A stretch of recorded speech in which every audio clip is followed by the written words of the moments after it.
Dave, thanks so much for joining us today. Great to have you. Well, thanks. Nice to be here.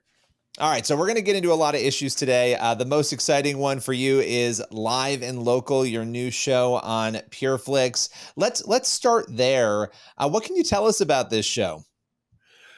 Well, it is like walking that tightrope wire with live radio. It is very improvisational. It's shot a lot like The Office. Our show creator and our showrunner, Dan Merchant, was very generous with all of us improving our way through scenes. And I had to learn how to work a mixing board, which I've never done before live. So it was like walking, talking, and chewing gum at the same time. I think I finally got the hang of it by the end of the series, but what a pleasure to be able to do a show like this with my fellow actors who were extremely improvisational. I have to ask, everybody's going to know you, of course, initially from Full House, kind of when you became a household name to so many people across the country. And then you've done so many projects since then. They know you also as a stand-up comic. How did you get into that field? Did you ever imagine you'd be acting and in popular shows as well as being a stand-up comic? Well, my whole goal from doing stand-up was to get stage time and to be able to hear the jokes in my head. My goal was always get on a sitcom because I had heard being the star of a network sitcom is the best job in show business.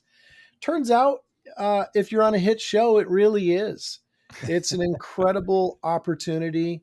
And for me, being a comedian on a family sitcom where I'm supposed to be goofy and funny was just a dream come true. Yeah, it's interesting because comedy obviously goes a lot of different ways. There's comedy that's not for families. There's comedy that is obviously for families. And a lot of your career has been spent in that arena of comedy for families. What can you tell us about that? What sort of attracts you to that sort of comedy? It's where I started. It's where my sensibilities have always been. When I was 19 years old, I met Jay Leno for the first time at the Comedy Store, and he came up and he said, "Hey, Coulier, I saw you set tonight." And he said, if you work clean like that, you'll work everywhere. And I never forgot that. And it turns out Jay was right. If you work clean, you never have to edit your show. You can just go up on stage and be funny. So I always gravitated towards that. And the fact that when I started, the biggest showcase for a stand-up comedian was The Tonight Show with Johnny Carson. And so I knew that you had to work clean to get on The Tonight Show. So I did my first Tonight Show shot with Johnny hosting. I was 24 years old. And what got me there was that sensibility of network television and being family friendly. I want to ask too, you just talked obviously about being clean and being a clean stand-up comic, and then also working on projects that are family oriented. You're going to be in this new series. You're in this new series for Pure Flix, which is of course a family network. How did that connection first come about for you? Well, Dan Merchant, who is the showrunner and creator of the show, had me in mind, and he said, "There's really no one else on my list, so please do this." And his criteria was, look, I know you can think quickly on your feet because you're a stand-up and you've got miles and miles of sitcom experience under your belt. This character is going to be whatever you want it to be. And that's going to take a lot of improvisation. And as soon as I heard that, I thought, wow, well, you've just given me the keys to the comedy kingdom here. So the show itself is about 60% scripted, 40% is improvised.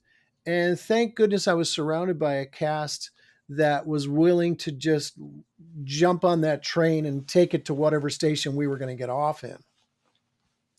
So I want to transition a little bit here to Bob Saget, obviously one of your close friends and huge loss to the entertainment world, and I know to you and other cast members, a very personal loss. You and Bob, you went back. You mentioned meeting Jay Leno when you were 19. I believe you met Bob when you were 18. Is that correct? I did. I had been doing stand-up comedy, not even professionally, like going into clubs and bars and stuff. I started when I was 18, and I'd only been doing stand-up a couple of weeks, but I thought I was pretty good. And so there was a club, a comedy night. I won't even say it was a comedy club. It was a bar that had a comedy night, and it was a place here in Detroit, Michigan called the Delta Lady, and it was 110 seats. And usually you were playing to the drunk softball league that was sitting in the audience. And so I had done a set this particular night, and I thought, wow, I'm really on the right path. And then Saget walked in with two other Comedy Store comedians, Fred Raker and Jeff DeHart, and they blew the doors off of this place. They were so good, and they were, contemporaries of mine. I was 18. They were probably 22, 23 years old. And so the first two comics went on and just crushed. And then Saget went on and took it to a whole new level that was just in the stratosphere. And I thought, man, I've got so far to go to be that good, but that's how good I want to be.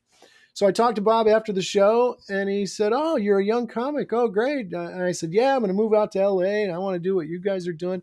He said, "Oh, well, here's my number." And he wrote his number down on a bar napkin. And I called him when I got to LA, and he picked up and he said, "Well, come on over. Sure, I remember you." And so then I didn't have a place to stay. And so Bob said, "Well, you can just crash on my couch." So I crashed Wow. on his couch in between apartments. And Gary Shandling used to come over, and George Wallace, and we would sit around and make each other laugh so hard that Bob and I just became instant brothers. And then art imitates life. I end up doing Full House with Bob, and Joey moves into Danny Tanner's living room and sleeps on his couch. Crazy. They should have called it Full Circle, you know? I want to ask about your faith and processing grief and when you have to go through a loss like Bob Saget, which was one that really shocked everybody. And I know it was particularly shocking to y'all's circle of friends in the comedy world. It seems like a close-knit circle. So to have lost someone that was so larger than life in such a sudden way had to be difficult. How have you processed that, and how has your faith helped you process moments that are traumatic like that? I grew up in a very Catholic community here in Detroit, in the suburbs of Detroit, in a very large Catholic family. So the beauty of that is that I always had wonderful people to lean on through tough times. Now, later in my life, I went through a long period of alcohol abuse, and I always equate my faith to a fire that's burning inside of you. And I almost extinguished that fire because of my abuse with alcohol.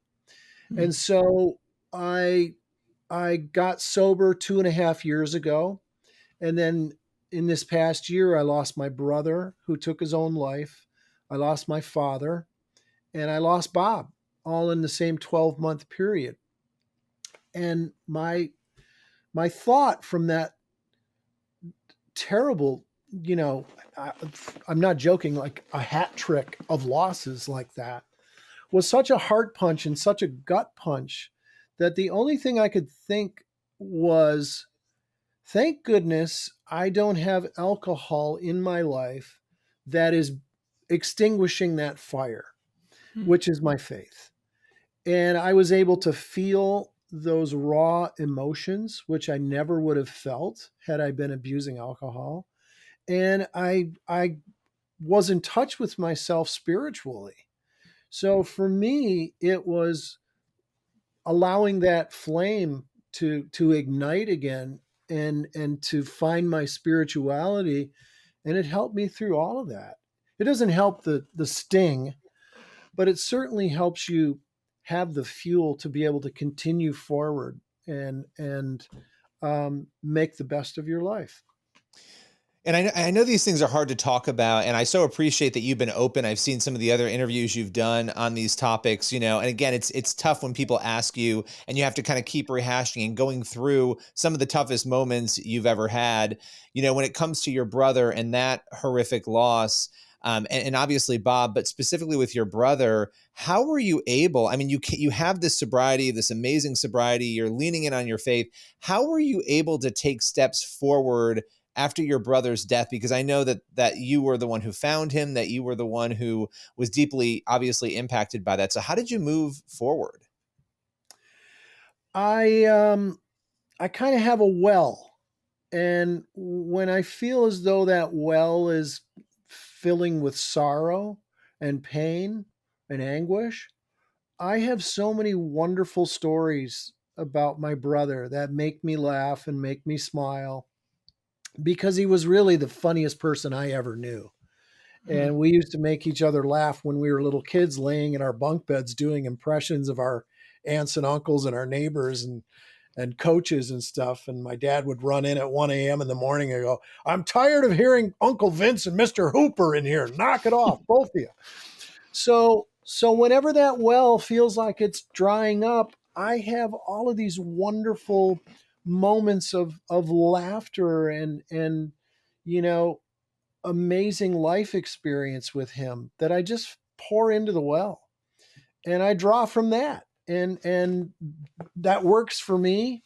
One of the things about becoming sober is people always say, "Do you have advice?" I don't. I really don't, because we're all on our own journey. Some journeys are more painful than others. But what I think is, if someone can see themselves in me, because I'm really simple. I love driving my tractor. I love my dogs. I love flying airplanes and going and catching fish out on my boat. I'm a simpleton. Those are the things that, you know, you know, make me feel alive. And so if someone can see themselves in me and I can help someone, that really brings it full circle for me. It really makes me feel great when someone says, "You know what? When you were talking about your experience, that really helped me. That really gave me a boost, because if you can do it, maybe I can do it." And that's really the best I can hope for. Hmm. Yeah, absolutely. Look, you've been so generous with your time, which I appreciate, and congratulations on your sobriety. I wanted to ask, we all have loved ones or friends who have dealt with alcoholism or have dealt with drug addiction. I wanted to ask, and not necessarily for advice, but what word of encouragement would you give to somebody who is maybe at the beginning of their journey or at a difficult time in their journey? Don't forget to laugh.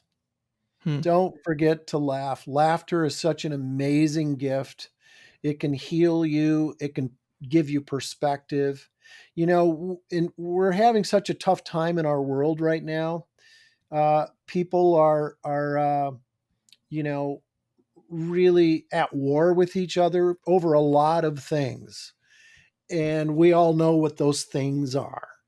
And we need to get back to the United States of America. That word united is really important. We're not united right now, and we need to bring ourselves together, and the only thing that really is going to bring us together is the word love. And if you go back to Full House, you'll see a lot of love. It's a real simple thing, and it's a good life lesson for us all to just think about that word love before you start to really go after somebody because maybe they don't agree with you. United, it's a real important love, and the only way we do that is with love. Is with love. Yeah, no, I'm so glad you said that. Having tough conversations with people we love who we disagree with and having them in a positive way. I've had a number of those conversations myself in the last couple of weeks with family members who I love, and we have disagreements, and they were great conversations, right? You can walk away and Yeah. you're not going to agree, but you can love each other. It's not that hard. Yeah, it's important to understand someone. We're all different. No Hmm. matter where we're from in our lives, we're all different. And I think, especially being a comedian, comedians, we talk about our differences in a very funny way.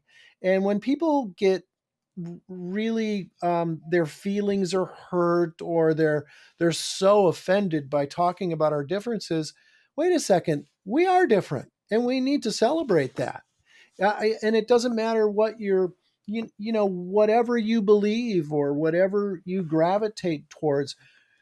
I think we need to try and understand each other. And that comes with exactly what you said, having those conversations. And just, if you don't agree with someone, try and understand why you don't. Well, listen, we so appreciate your time. The show is live and local. It's on Pure Flix, and we appreciate you joining us today.